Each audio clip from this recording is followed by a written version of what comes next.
Today we're going to look at back bends and how to start a practice of back bends by strengthening the back, strengthening the legs and the neck so that you can get there and you can back bend for a much longer period of time. So not approaching back bend just from the flexibility of the back, but also strength, developing that strength. This is a method taught by Ramanand Patel, and I thought it was incredibly effective and in reducing that compression in the lower back and really getting the strength to do these back bends. So with that, here we go. I'm going to need a belt and a wall behind me, and I have to start thinking of the tucking and untucking of the pelvis here. For a back bend, we tuck the pelvis.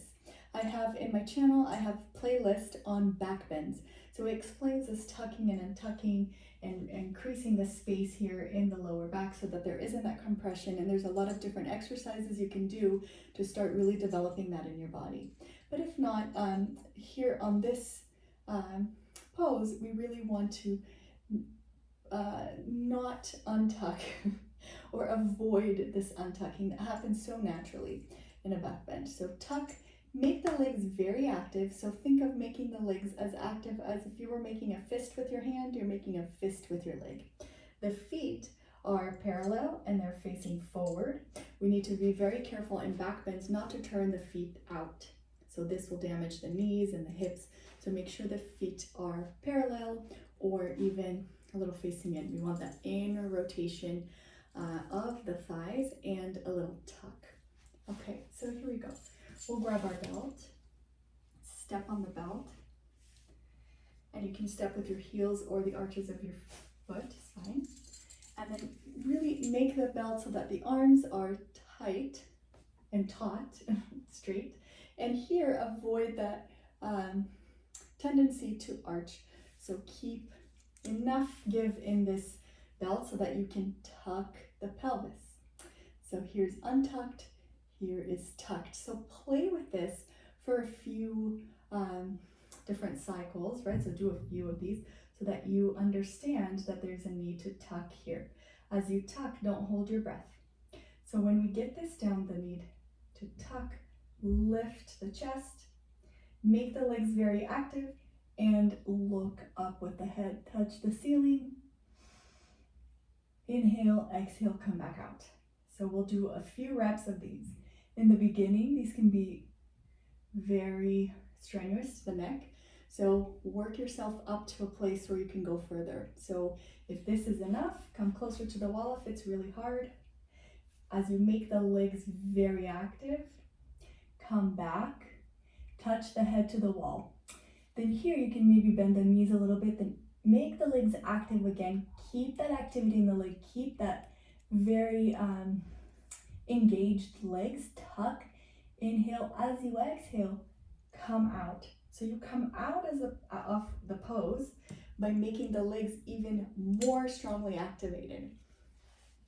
So once this becomes, easy and doable, then we go a little bit further. So make the legs very active, come back, touch the wall, then lift the chest. So not chest forward, but lift up, tuck, make the legs very active with that strength of the legs.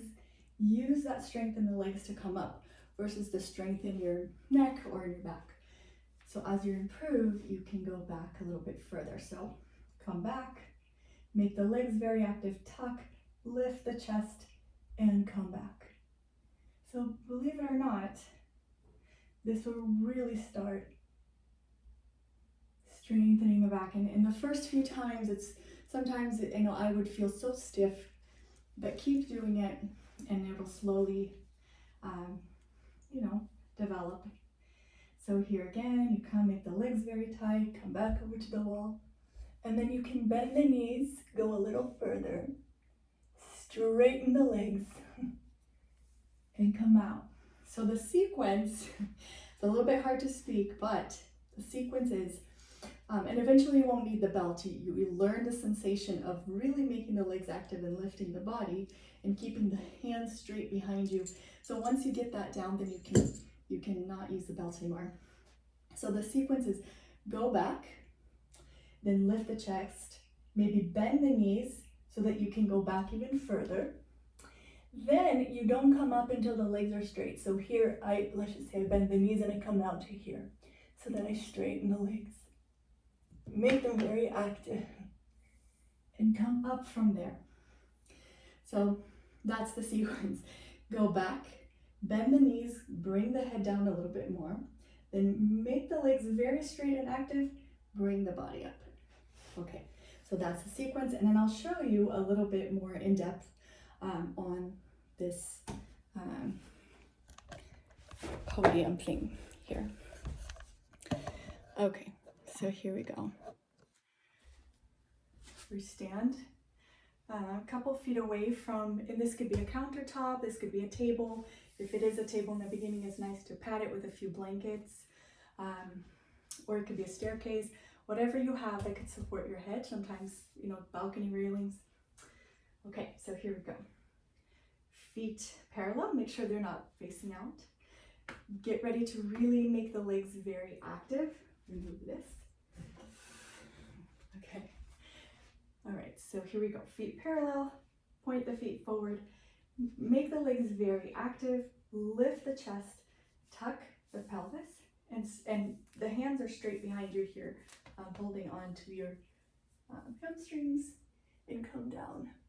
And bend the knee to go further, and then you would straighten your leg. And with the strength of the leg, come back up. And when you come up, really hold that tucking so that you don't untuck. You know, the tendency, as you can probably see, is to untuck as you come out, but keep this this part intact and then lift the body, if that makes sense. So here we go.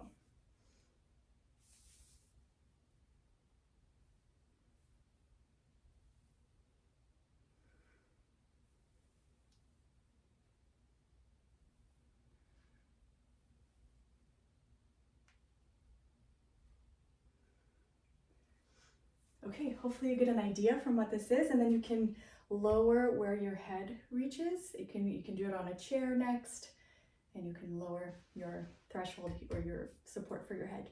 So I hope that helps. I hope this information is useful. Please like and subscribe if you haven't already, and good luck with back bends.